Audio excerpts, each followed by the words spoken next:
Hi, I'm Carrie, a stroke survivor and member of Bind. And I'm Kezia, a stroke survivor and member of Bind as well. Today we are welcoming Steve. He's a Bind member, but also very important to know, he's a great Bears fan. Love Bears. We got to do that all the time. Bears. He actually has a story written on Bind's second book, which is Bringing Back to Life Cerebro La Vida. And he actually is going to be here to share his story to even more, do some more outreach and celebrate the experience, the huge struggles, but also the accomplishments of his recovery. So thank you so much, Steve, for being here with us and taking this opportunity to speak with us. So thank you. For having me. Absolutely. Yes, thank you.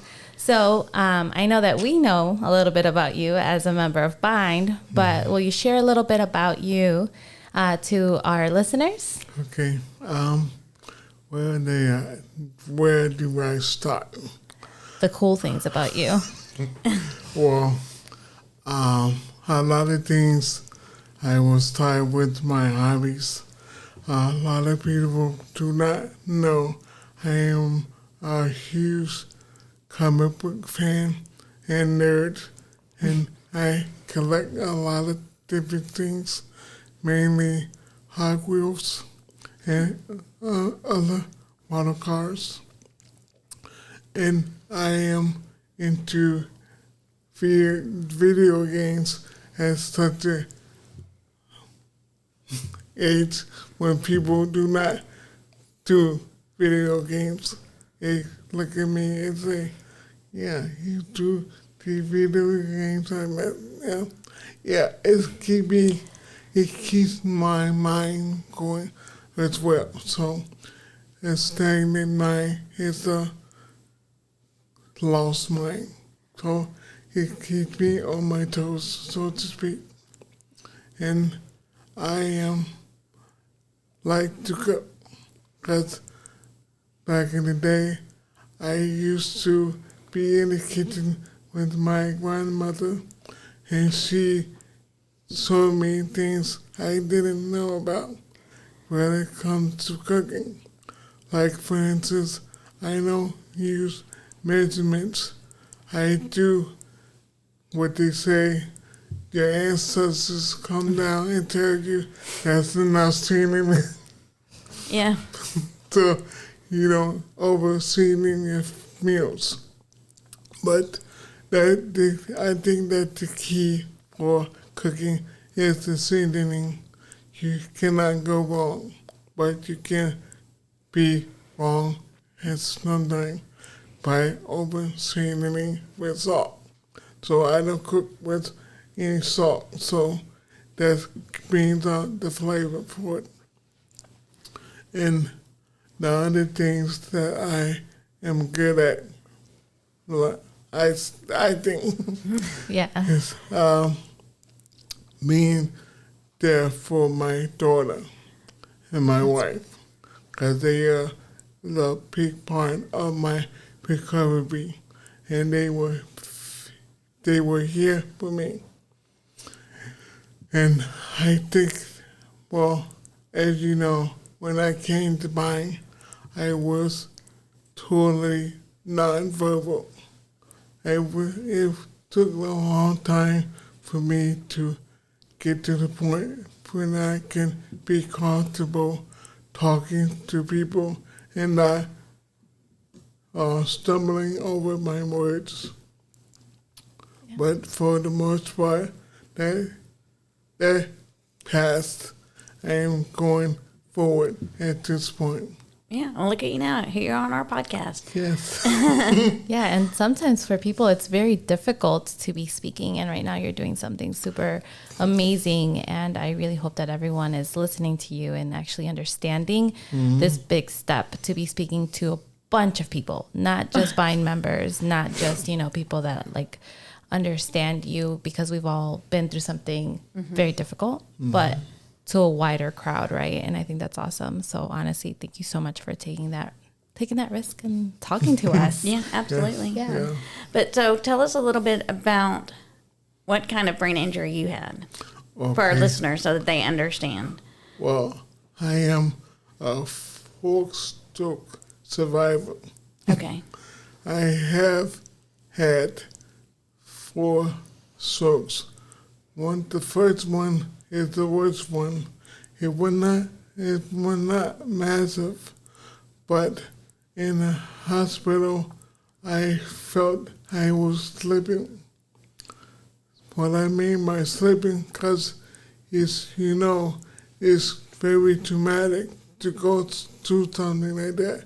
So I was more scared than anything, and I didn't know what to do, and nobody could tell me how to react to it.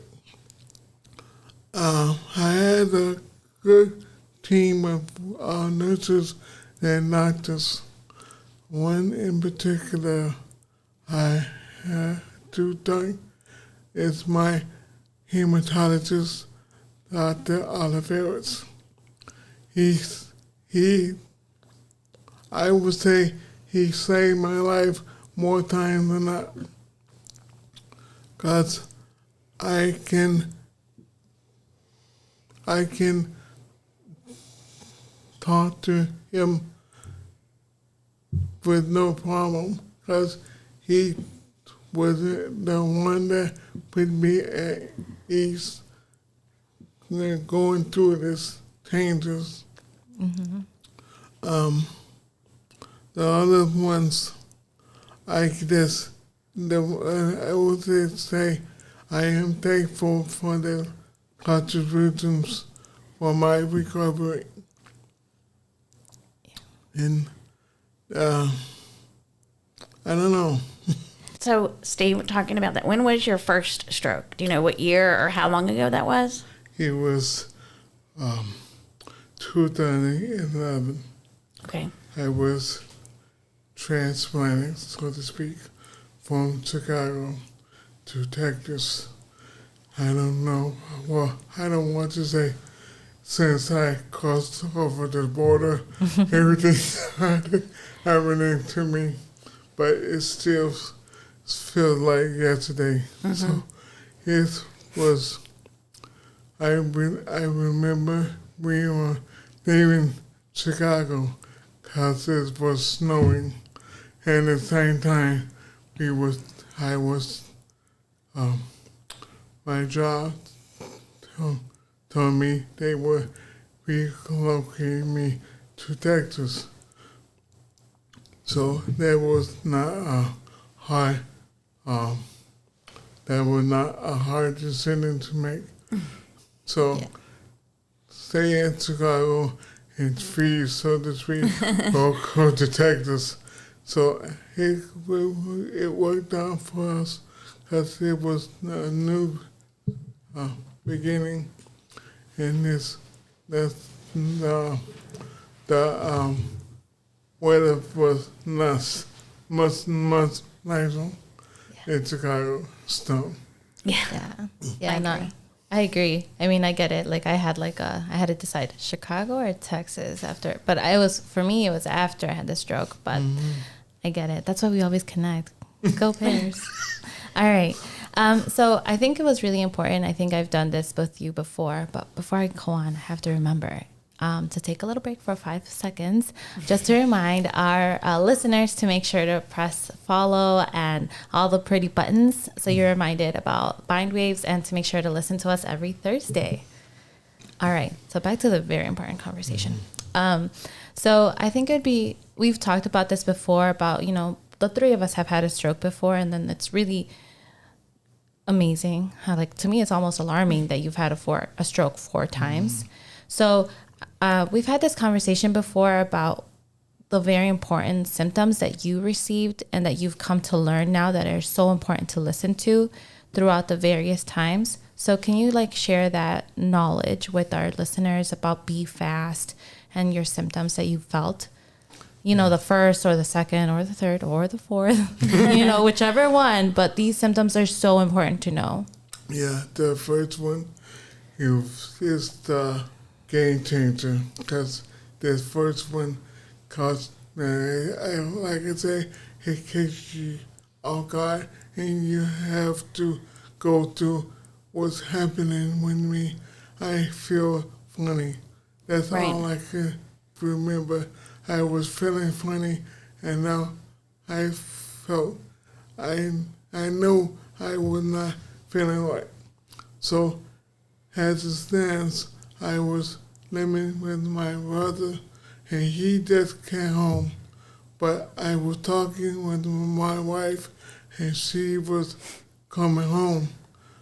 But in the meantime, I was telling her my symptoms over the phone, and she said, come to the hospital, because she was working at the hospital at the time. So it kind of worked out with me, and I had it right because my brother was coming home. So he rushed me to the hospital, and they sent me up to the ER because they knew what was happening with me. At that point, I was still lucid, but I was not feeling very well. My speech was slurry, but my limbs, my extremities were not as it was so. Yeah. So at that point, I knew by them telling me I was having a stroke. So at that point, here comes all the fear and not knowing what's going to happen next. Yeah. Yeah. So the first time it was mostly your arms and your Yes. speech. Mm-hmm. Yeah. And then I think another time you had told me more about like how your eyes, your vision and your balance was like really like alerting you at the time. Was that like the second stroke or the... That was the second guess. What happened with that? I was upset with myself because I felt my stroke coming on, so I cannot do anything but sit there and wait for the ambulance. But I was still mad at myself for having it. I don't know why. Yeah, it's not like you planned it, right? No, I cannot lie down at anybody or beat anybody up, but I had to just write it up. And the third one is I had a stroke with the medication I was on. Oh, So I cannot have that anymore. I had to go back to warfarin. And then when my doctor, he saved my life because Yeah. that physician in the ER was about to give me a transfusion because I was having, I forgot what the terminology was, a TTP or something like that. When they admitted me, I had a valve sticking under my neck, and I had to have a 8-hour transfusion for about a week. Oh, wow. oh wow. Yeah, so that was very scary. Do you know, were your strokes hemorrhagic or ischemic? Are they from blood clots, or did you have a bleed? Blood clots. Blood clots. Okay, All so of them. ischemic. Yeah, all of them were blood clots. But the last one, I guess he was ischemic. I don't know, because my doctor, he never told me otherwise. But my my primary, when I followed up with him, he said I am in an anomaly because he didn't know what the heck was going on. Yeah. My hematologist, he's finally figured out and nailed it down. It was some hereditary in my genes from long ago. So by him doing the background and digging, he was able to let me know what my problem was. So they figured that out. So no more strokes, right? No more. I hope everyone heard that. Knock on wood. I know. But I mean, Yeah, hopefully it sounds no like, more. yeah. What, so how long ago was the last one? That was in 2017. Okay. And at that time, I was at Pitt Rehab, and I met Brian, and he and I had conversations from time to time, and he introduced me to coming to Bind. Oh, great. Cool. So when I got here, I was like amazed all these people doing what they're doing, and they are in the same kind of situation as I am. So it's not that's me. So I was like, wow, Yeah. this is cool. I'm really glad. Yeah. I think that's awesome that you thought it was cool. And in all honesty, like, it's pretty cool that your counselor at the time is now the director of Yes. Bind. So I think that's really cool. That's how you heard. And now he's like the director here at Bind. So that's really awesome. So in which ways did Bind really help you? You know, I mean, one, how long have you been here at Bind and how long have you been a member? It seems like forever. Yeah. Because it was, the things keep coming and progressing at a steady pace. So it's not so much as, wow, and here, and here, I don't know what to do. You have everything you can do. But I don't know how long. I would say I've been here since 2017. And I can say it feels like forever. Because time still passes. Yeah. Yeah. And then, like, so I think that's awesome that you've really enjoyed it so far here at Bind. And I think that's great. I think maybe one more question. Yeah. Do you have any advice that you would give to new survivors, like a little bit of hope or something that you just like to share with our listeners? Well, one thing I would say, do not give up. That's a good one. Yeah, persevere. And surround yourself with people that are positive. You're going to lose friends and family, but that's okay because you gain more friends and family at Bind. That's true. Yeah, that is so true. Honestly, thank you so much for joining us today and taking this challenge about speaking to many people and a wider network. So honestly, thank you so much for that. Yes. I hope that everyone sees all your progress because I've only been here for Bind for 3 years and I've seen your progress just in 3 years. So it's amazing. Yeah. So thank you so much for being here. And thank you to the followers and listening to us this Absolutely. much Yep. every Thursday. Yep. If you'd like to contact us, remember you can email us at bindwaves@thebind.org. You can also follow us on Instagram. Guess where? At bindwaves. And then if you want to visit our website, it's www.thebind.org/bindwaves. And don't forget to like, share, subscribe on all of your favorite platforms, and also just hit that notified on YouTube so you can see our face all the time. There you go. And again, remember you can find us every Thursday on your favorite platform. So until next time. Until next time. We hope you've enjoyed listening to Bind Waves and continue to support Bind and our nonprofit mission. We support brain injury survivors as they reconnect into the life, the community, and their workplace. And we couldn't do that without great listeners like you. We appreciate each and every one of you. Continue watching. Until next time. Until next time.